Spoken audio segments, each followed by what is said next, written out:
వెళ్ళిపోద్ది. ఇక డిగ్రీలో చాలా మంది డ్రాప్ అవుట్లు, first year drop out, second year drop out ఇట్లుండే.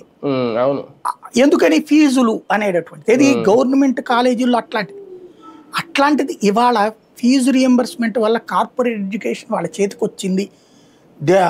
Rajasekhar Reddy వల్ల పేదలు అంతకుముందు ఏంటి పై చదువులు అంటే కేవలం ధనవంతులు మాత్రమే చదువుకోదగి, ధనవంతులకు మాత్రమే అదృష్టం. మధ్య తరగతి ఆస్తులు అమ్ముకునో లేకపోతే నగలు అమ్ముకునేనో చదివించుకునే రోజులు. మధ్య తరగతి నానా స్ట్రగుల్ పడి చదివించాలి.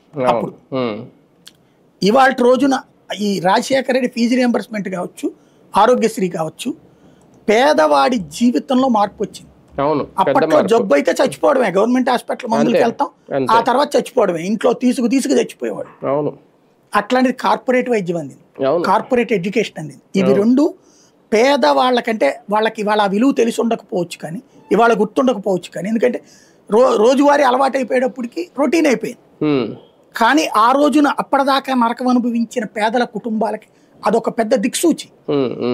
ఇవాల్టి రోజున నాకు తెలిసి రాజశేఖర రెడ్డి అంటే ఇప్పుడు 2004 కదా, 2004 నుంచి 2009 దాకా, ఆ 2006లోనూ ఏమో సెట్ చేసుకొచ్చినట్టున్నాడు అతను.